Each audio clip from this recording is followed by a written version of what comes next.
grand chose, il y a beaucoup de choses qui ont été faites déjà. On interprète.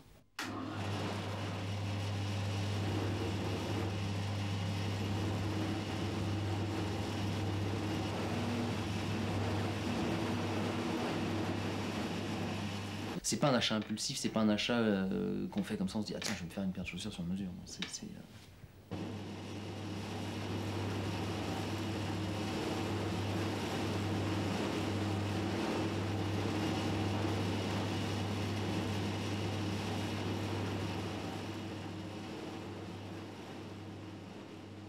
C'est très subtil hein, parce que sur une forme de soulier, 1 millimètre ici ou là, ça change tout. Ça n'a plus rien à voir, c'est plus le même soulier.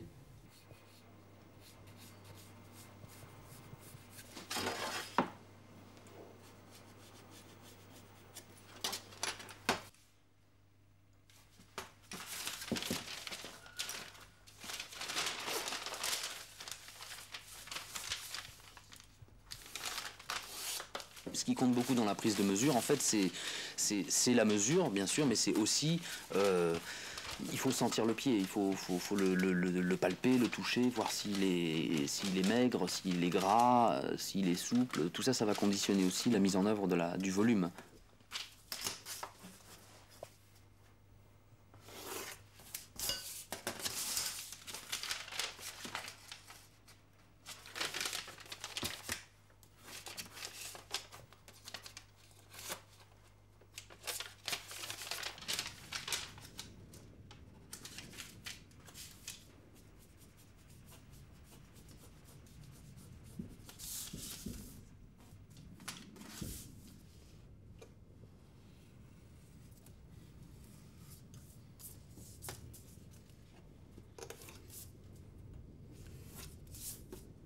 Donc là j'ai fini le patronage, je vais prendre un morceau de peaucerie qui est une partie de la peau que je n'utilise pas pour faire la tige définitive, qui est le collet, qui est la partie veinée de la peaucerie. Donc avec cette partie de la peau, je vais choisir quand même des morceaux pas trop mauvais, qui se tiennent bien.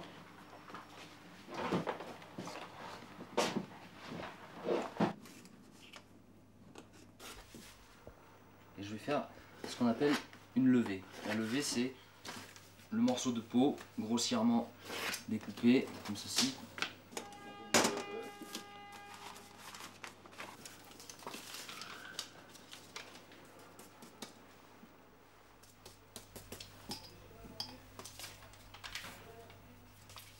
Les pieds gras, par exemple, je sais qu'un pied gras, je vais le serrer. Je vais pouvoir le... Il y a de la chair et de la viande. Donc si je le change à la mesure, il va avoir une paire de souliers qui ressemblera à une boîte. Ça sera horrible. Donc lui, je sais que je vais pouvoir le comprimer, il aura pas mal. Et au contraire, il aimera bien être un petit peu tenu dans son soulier. En fait, c'est ça le problème. Et ça, il faut que je l'apprécie. Et ça, c'est pas toujours évident parce que d'abord, il le sait pas, lui. Il sait pas le dire. Donc c'est un peu à moi de le deviner, quoi.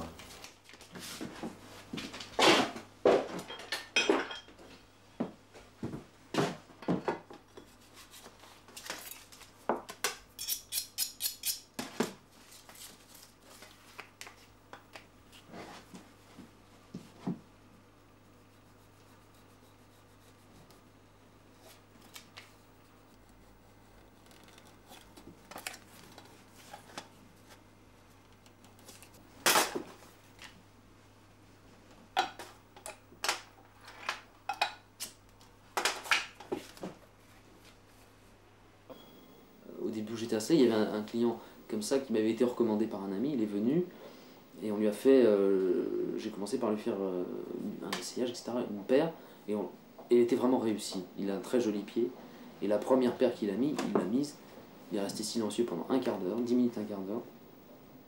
Très long le temps. Oui, oui, très long, on se demande si... Et puis il m'a regardé, il m'a dit, écoutez, je reviens vous voir dans 3-4 jours, parce que là, je comprends pas. Il est revenu 3-4 jours après, il m'a dit voilà, vous m'en faites 5 paires, je vous les paye d'avance. Et voilà, choisissez, on va voir ce qu'on fait ensemble. Il était intoxiqué, quoi. Et depuis, on en a fait...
Là donc, je viens de mettre en place la toile d'essayage, qui est un soulier provisoire.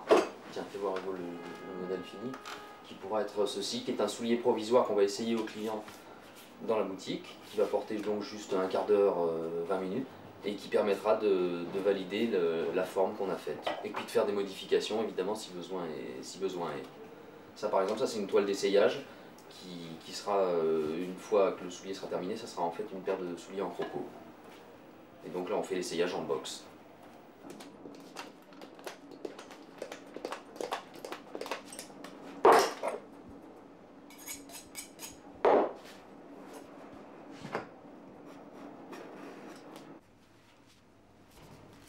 Parce qu'il y a des pieds vraiment complexes qu'on n'arrive jamais à aborder en une seule fois, c'est impossible.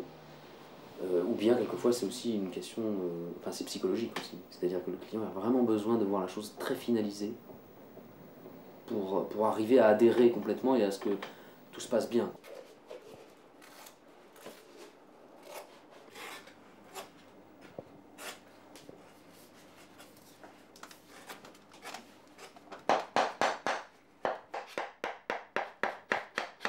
La première chose, c'est la forme, en bois.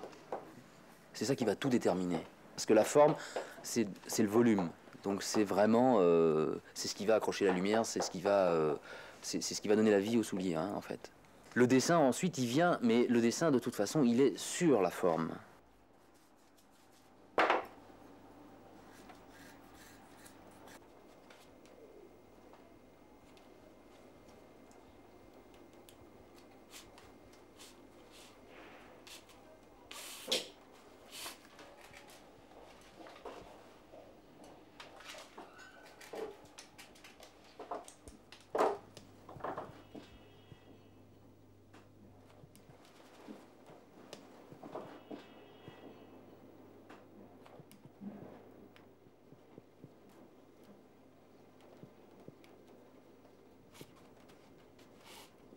La trépointe, elle est cousue donc avec un fil de lin. On commence avec on coud avec un fil de lin qu'on fait nous-mêmes.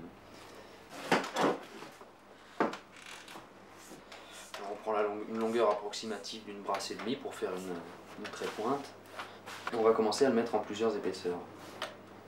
Et pour le couper, on dévrille légèrement le fil en le tirant pour obtenir une pointe. On va le poisser, et c'est ce qui rend le fil très très collant. On l'applique comme ça, donc on fait passer le fil dessus, et avec la chaleur du frottement, ça fait fondre la poix. C'est ce qui va permettre au fil de résister aux intempéries, de résister à la moisissure, et qui va faire vraiment une couture très très solide. Comme on coud sans aiguille, on n'a pas besoin d'aiguille, on monte une soie de sanglier.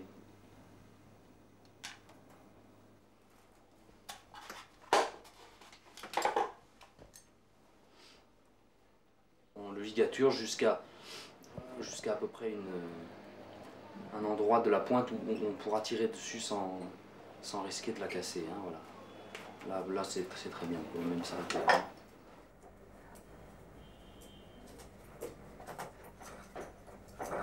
Il y a des gens qui sont par exemple les vrais dandys,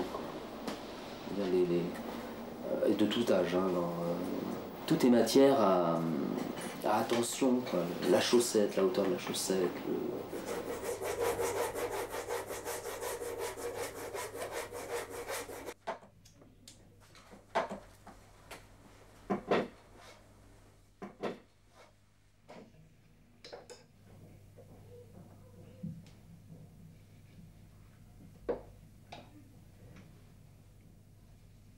Il y a plusieurs grandes familles.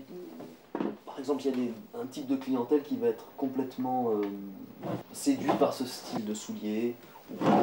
Ce style de soulier, bon, il n'y a quasiment pas d'angle dans les lignes de bout, dans les lignes de fuite. Il y a des cousins de ces modèles-là aussi, dans ce style-là, qui sont dans l'extrême. Alors vraiment dans l'extrême, mais il y a des gens, il y a des adeptes de ce genre-là, c'est-à-dire vraiment... hein, René Coty à sa descente d'avion, Troisième République, quoi. Hein. Ça peut être très très beau, ça peut être très élégant, et il y a vraiment des gens qui aiment ce genre-là. Et d'autres familles où ça va être beaucoup plus coupant comme style, c'est-à-dire beaucoup plus dans ce style-là. Là c'est un autre univers. C'est beaucoup plus...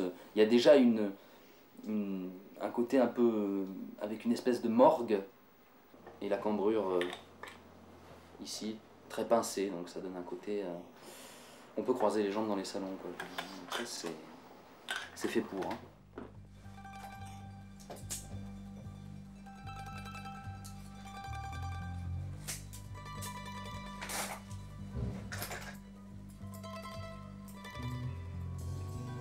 J'ai opté pour la chaussure, ouais, parce que c'est vraiment le plus excitant, quoi.